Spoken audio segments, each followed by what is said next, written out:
They told you tariffs would make America rich again, that China would pay the price. But here's the truth. Al Green just ripped wide open on the Hill. You paid for Trump's tariffs. Every trip to the grocery store, every higher price tag, every small business struggling to stay afloat, that wasn't China footing the bill. That was you. Mr. Treasurer, when you testified before the Senate, you indicated that the CDFI fund is a very important program. It's very important to us. Is this correct? I did, sir.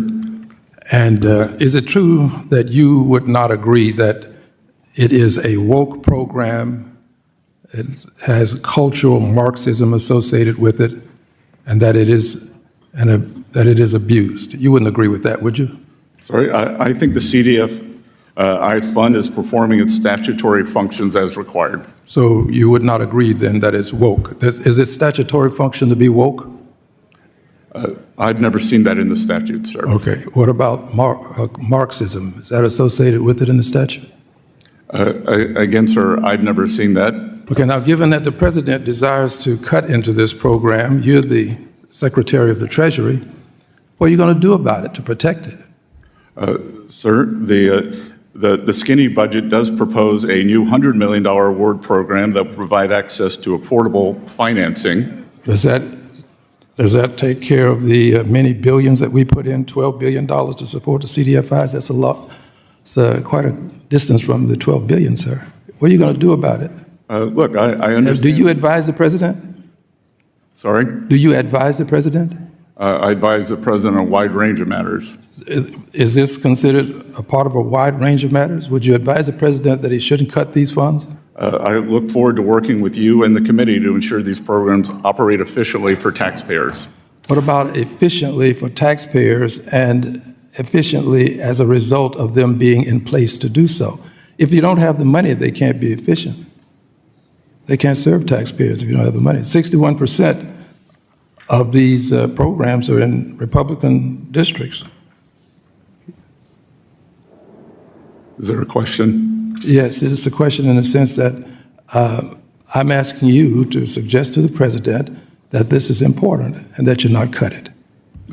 So the skinny, as I said, 100 million is quite a distance from 12 billion. Well, that's not the annual appropriate. 12 billion is not the annual appropriation. No, but 12 billion is what we, a bipartisan group of folk, put into the CDFIs as well as into the minority depository institutions. We don't want to see that cut. Let's go to another area. Do you agree that when a tariff is imposed upon a product that's coming into this country, that the tariff is collected at the border? Yes, sir. And do you agree that that money that's collected goes into the Treasury's coffer? Yes, sir. And do you agree also that if the person that is importing this product is of the opinion that it is something that his clientele, his customers desire, that he will pay that tariff? Yes, sir. And do you agree that when he pays that tariff, he's likely to pass it on to his customers, his consumers? Sir, the laws of economics would say that they're very elastic. I understand, but do you agree that he is likely to do that? Do you agree that he does it sometime? Do you agree that he does it sometime? Again, do you agree that he ever do it? Does he ever do it? Sure. So your position is, as the great treasurer you are, that this is not passed on to the taxpayers? It could be. The consumers. It could be? Well, is it ever? It's hard to say yes, isn't it? It really is. It's not hard don't listen, sir. You don't have to fear. Don't listen. Don't fear the president, sir.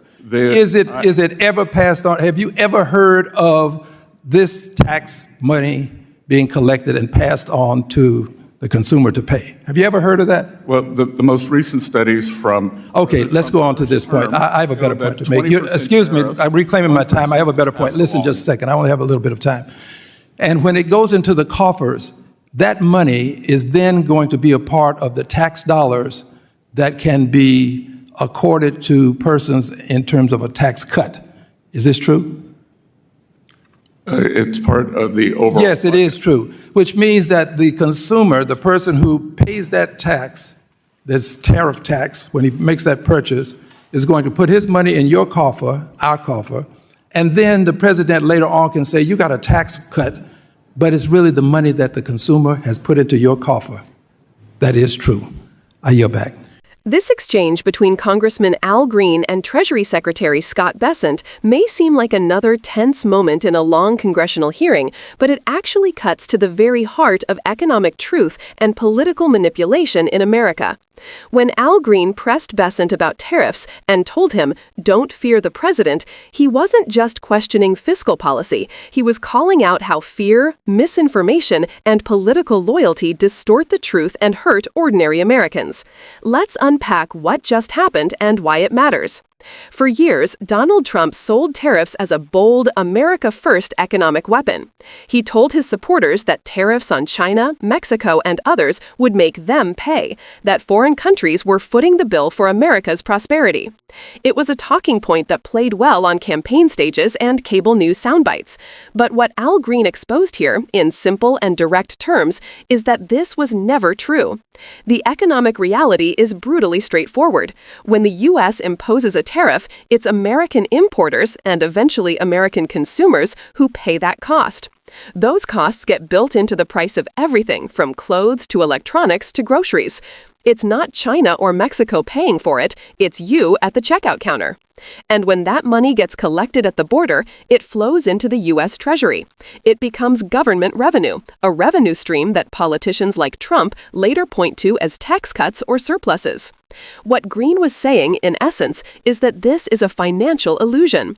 The government is taking from one hand and giving back with the other, and calling it a gift. Imagine paying extra for the same goods at the store because of tariffs, only to be told later that you're getting a tax cut funded by the money you already paid. That's the loop. That's the deception. But Green wasn't just exposing economic sleight of hand. He was shining a light on something deeper, how fear and political pressure silence truth-telling inside government. When he told Bessent, "Don't fear the president," that wasn't a throwaway line. It was a statement about courage in governance, about how officials, even at the highest levels, sometimes dance around facts to avoid offending power. The hesitation in Bessent's voice, his long-winded non-answers, those moments reveal how truth is filtered through political calculation. Think about what that means in practice.